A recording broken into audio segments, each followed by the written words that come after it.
Raise your hand if you ever spent 10 minutes looking for a file you know you saved somewhere, only to find three different versions of the file with names like final underscore document v2 final use this one.x. Yeah, we've all been there. I'm Ross from Northern Technology Services here in Petoskey, Michigan, and today we're talking about file organization for normal people. Not computer scientists, not productivity gurus, just regular folks who want to find their stuff without losing their minds. Look, I've been in IT for over 10 years, and I can tell you even tech professionals struggle with file organization. The good news, you don't need a computer science degree to get your digital life under control. You just need a few simple systems that actually work in the real world. So, let's start with brutal honesty. Your computer probably looks like a digital version of that junk drawer everyone has in their kitchen. You know the one. Rubber bands, old batteries, takeout menus from restaurants that closed 3 years ago, and somehow always exactly 7 pens that don't work. Your downloads folder, it's got 847 files in it. Your desktop looks like a digital tornado hit it, and you got folders like new folder 2, and stuff, and you're not entirely sure what's in them. Here's the thing, this is completely normal. We're not naturally wired to organize digital information the way the computers want us to. We think in stories and relationships, not hierarchical folder structures, so let's work with how our brains actually function. The biggest mistake people make with file organization is trying to create the perfect system. They spend hours building elaborate folder structures with subcategories and subcategories and then never use them because it's complicated. Instead, let's use the KISS principle. Keep it simple, Smarty. Here's a folder structure that actually works for humans. Start with just 4 main folders: active projects for stuff you're working on right now, archive for completed work you might need later, and resources for template forms and reference materials, and personal, which would be for non-work stuff. That's it. 4 folders, not 40, not 14, 4. You can always add more later, but start simple, build it from there. Under each main folder, you can have subfolders and try to keep it to no more than 3 levels deep. If you need more than 3 clicks to find something, then unfortunately, your system's too complicated. Now let's talk about those naming files. Because document 1 tells you absolutely nothing 6 months from now, but you also don't need to write a novel in your file name. So here is a simple naming convention that works. Start with the date. We recommend year, month, date format, and this automatically sorts your files chronologically, which is how most of us think about our work. Then add a brief description of what actually it is. So instead of meeting notes, try year, board meeting notes, doc. For versions, use simple numbers like V1, V2, V3. Don't use final in a file name unless you're absolutely 100% positive that it's final, and let's be honest, it never really is. The key is consistency. Pick a system, stick with it, even if it's not perfect. A mediocre system you actually use beats a perfect system that you just ignore. Now, here's a secret that might blow your mind. Sometimes it's faster to search for a file than to navigate through folders. Modern computers are really good at finding things if you give them decent clues. Windows search is going to look at file names, content, and even metadata. So if you remember writing about quarterly budget but can't remember where you saved it, just search for quarterly budget and let the computer do the work. And that's why good file naming is so important. If your files have descriptive names, search becomes incredibly powerful. And you don't need to remember exactly where you put something. You just need to remember what it was about. Pro tip, use the search filters in Windows Explorer. You can search by date, modified, file type, or size. Looking for that PowerPoint from last month, search for the file type, PPT. Add that to your date range. Now let's address the elephant in the room, which is going to be your downloads folder. It's probably a disaster, and that's okay. We're going to fix it without judgment. So here's the downloads folder game plan. First, sort by date, delete anything older than 6 months that you haven't used. Be ruthless. If you haven't needed it in 6 months, you probably never will. Second, move important files to their proper homes. That contract you downloaded last week, it belongs in your active projects folder, not in your downloads. Third, set up a monthly downloads cleanup reminder. Treat it like taking out the trash, just a regular maintenance task.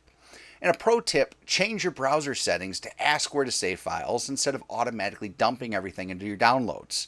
It takes one extra click and it's going to save you hours of cleanup later. Your desktop is not a storage system, so it's actually a workspace. Think of it like your actual desk. You wouldn't pile every document you've ever worked on directly on your desk surface, right? Same principle applies to your computer desktop. So here's the desktop rule. Only keep things on your desktop that you're actively working on this week. Everything else, put it in its proper folders. Create a desktop cleanup folder and periodically sweep everything from your desktop into it. Then sort through that folder when you have time. It's like having a staging area for your digital life.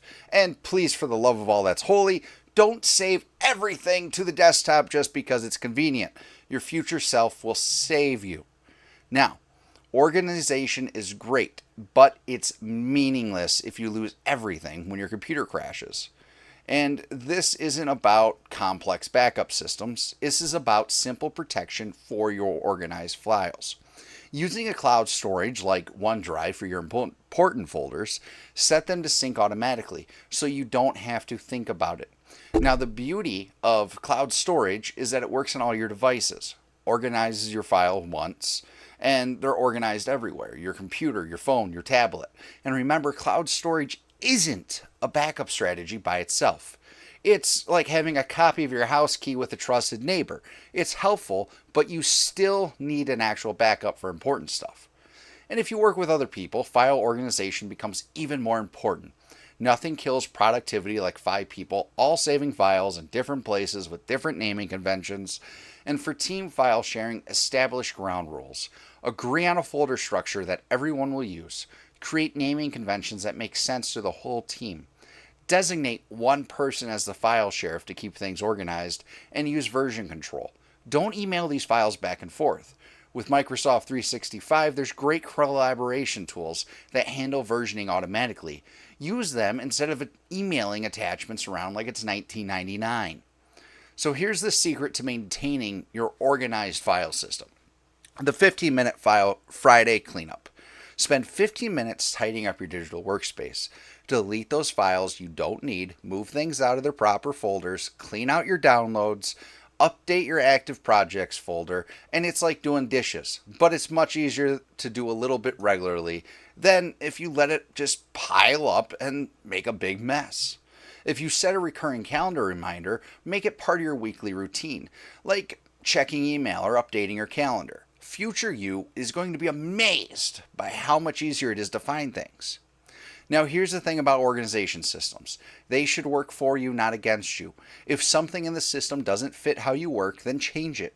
Maybe you're a visual person who needs to see files to remember them. That's fine. Use large icon views or thumbnail previews. Maybe you work on multiple projects simultaneously and you need a different folder structure. Adapt it to your needs. The goal isn't perfect organization, it's functional organization. And if you can find what you need when you need it, and you're not spending half your day looking for files, then your system's working. So now here's your weekend file organization project. And yes, you can do this in one weekend. Saturday morning, create your 4 main folders and start moving files into them. Don't overthink it, just start sorting. Saturday afternoon, tackle your downloads folder and desktop. Be ruthless with deleting old stuff. Sunday morning, set up your cloud sync and backup system. Sunday afternoon, create your naming convention cheat sheet and set up your weekly cleaning reminder. The key is to start somewhere. Your system, it doesn't have to be perfect on day one, but it has to be better than what you have now. So look, file organization, it isn't rocket science, but it's not always intuitive either. The important thing is finding a system that works for how your brain actually functions, not how you think it should function. Start simple, be consistent, and don't let perfect be the enemy of good. Your files don't need to be organized like a library catalog. They just need to be organized enough that you can find what you need without wanting to throw your computer out the window. And if you're feeling overwhelmed by your business file organization, or if you need help setting up proper backup and sync systems, we're here to help. Contact Northern Technology Services at 844-959-5040 or visit ntsmanage.com. Next week, we're covering simple ways to speed up your computer because life's too short to wait for slow technology. Subscribe and hit that notification bell so you don't miss it. And thanks for watching NTECH Tips. Remember, organized files are happy files, and happy files make for less stressful work days. Have a great day.